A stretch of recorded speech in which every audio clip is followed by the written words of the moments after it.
Salutare tu, care te uiți la acest video. De acum vreau să te previn că o să urmeze un intro cam de 10 secunde și după aceea o să trecem înapoi la videoclipul nostru și start!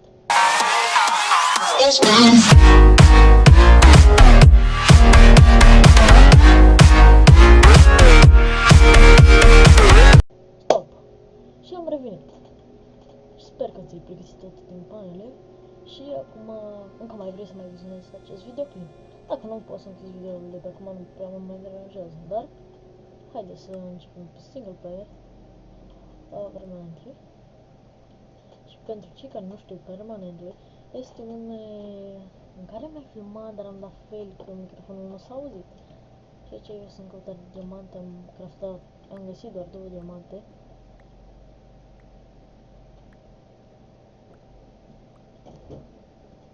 Calculatorul.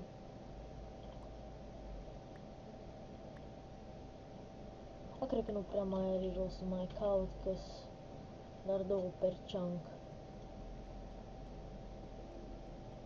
De ce merge așa de lăbuit? Posibil că e problema de la net.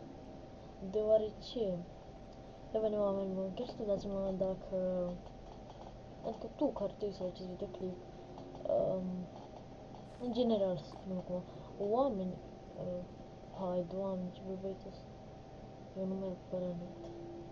Cred că merg, dar nu prea bine. Și dacă o să vedeți acest videoclip mai târziu, deoarece ce ori că filmez? Hai să facem un screenshot. Nu.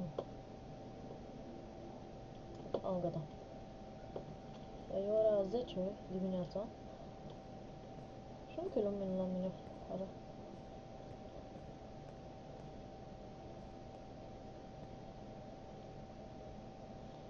Așa, pe aici.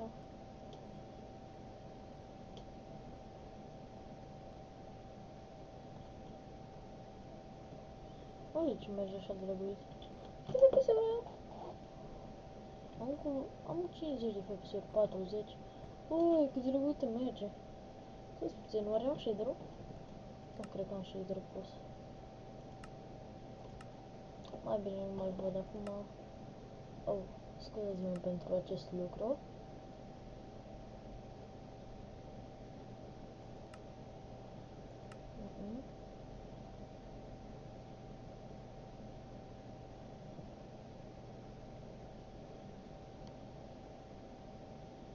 Așa.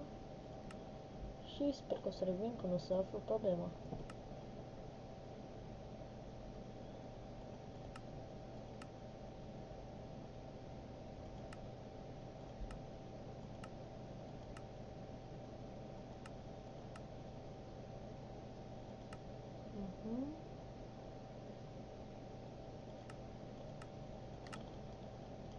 Și încă nu am descoperit problema, dar sper să nu se numește chiar așa de prost. Sper că am și tăiat din videoul acela ca să nu vedeți voi toată partea când taie. Nu știu, de obicei nu merge chiar așa de lăbuit. Options. Ha ha ha.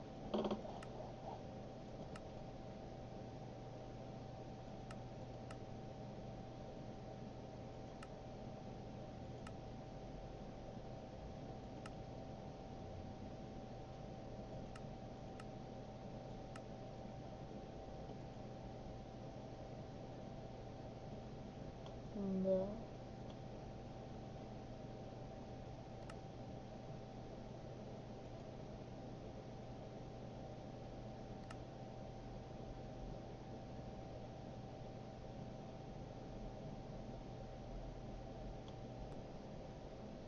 De only ok.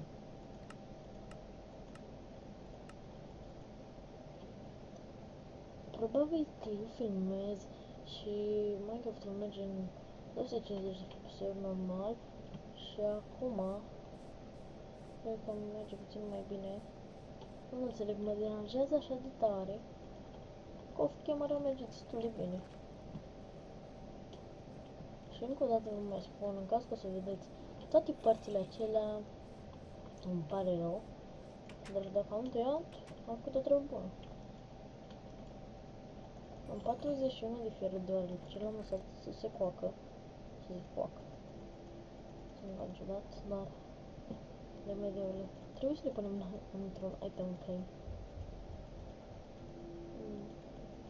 Cred că să fac o sabie. Aș trebui să mă auzi că uite cum s-o de. Deci... prea de tot.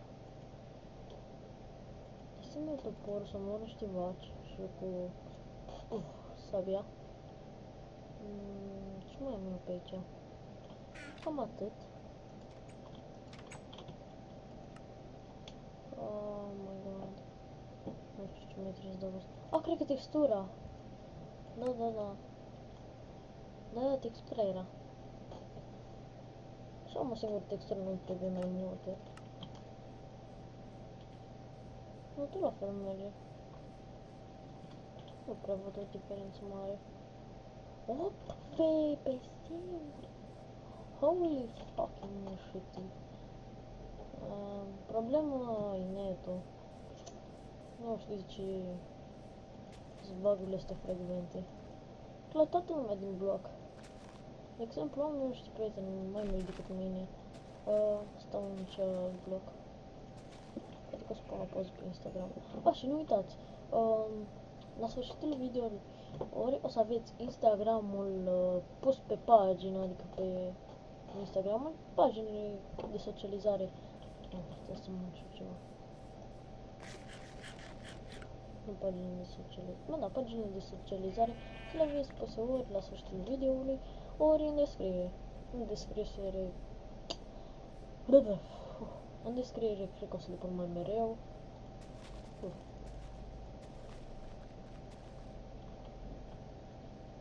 Sau în descrierea canalului, dacă vă interesează. Dați un follow sau un like, nu știu, ceva pe acolo. Și după cum puteți vedea, sper să nu spuneți prea mult chestia asta, că l-am copiat pe X-Leader și pe Rafael din seria ca băieții. Dar, niște frunze pe aici ar fi indică. Că am chestia asta care face frunzele mai opace. Dar mi-a plăcut foarte mult casa lor. Oh my god, nu s-a obișnuit cu inventarul așa. Adică mereu trebuie să am o textură.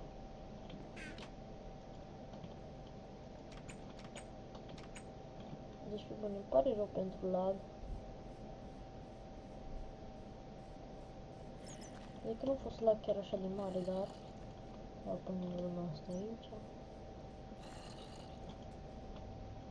Și o să fie top fucking random în casa mea. Adică, nu știu cum pare foaia, da? În asta o să-mi pun chesturi sau furnale. Adică o să-mi pun furnale care arată mai urâțel. Și aici avem un incinerator. În asta putem să aruncăm sabia.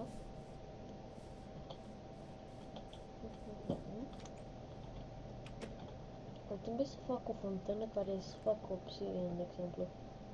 Adică nu să fac obsidian. Să fie făcută din obsidian.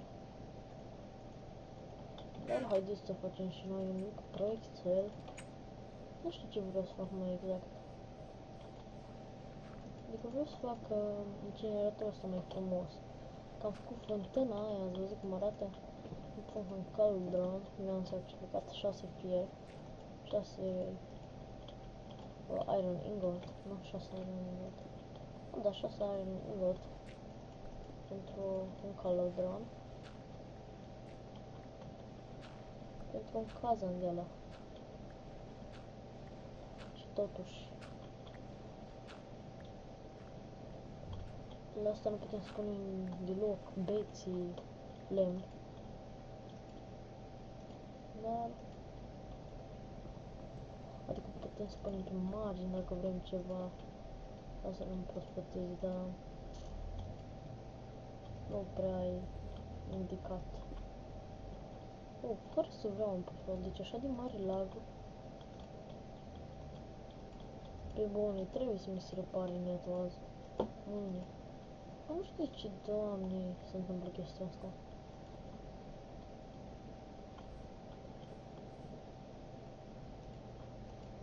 Că mie netul nu merge în 100 și ceva de megabytes pe secundă. Adică netul eu am 200 de megabytes pe secundă, dar ok. Haideți să iau o găleată.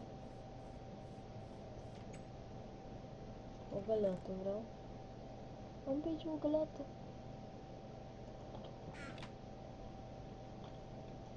Cam ciudat cum mă uit așa.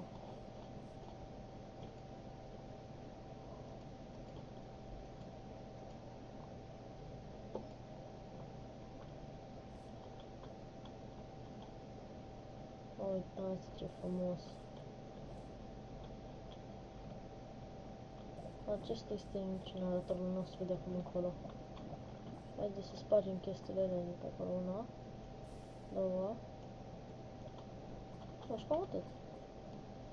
Și nu uitați să lăsați... Stai. Vreau să fac eu ceva șmecher. Ia să mă duc încoace.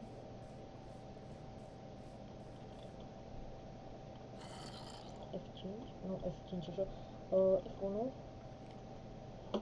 și C. Nu uita tu care te uiți la acest video, da, să pui un like, un subscribe, un share și să dai comment. Nu uita până data viitoare, eu Sparky Chris. Dacă vrei să mă vezi fără armură, eu așa, Sparky Chris. Nu uita. Tot ce ai nevoie ai în descrierea canalului sau în descrierea... Ce ai video ăsta? Sau în descrierea acestui episod. Deci nu uitați, oameni buni, like, subscribe, share și coment pentru Sparky Chris și pentru el. Hei, ce? Te-am pus și pe tine. Și nu uitați, pa, pa! Și cred că o să mai urmeze încă 6 secunde de... Nu de intro. 6 secunde de imagini. O să vedeți voi.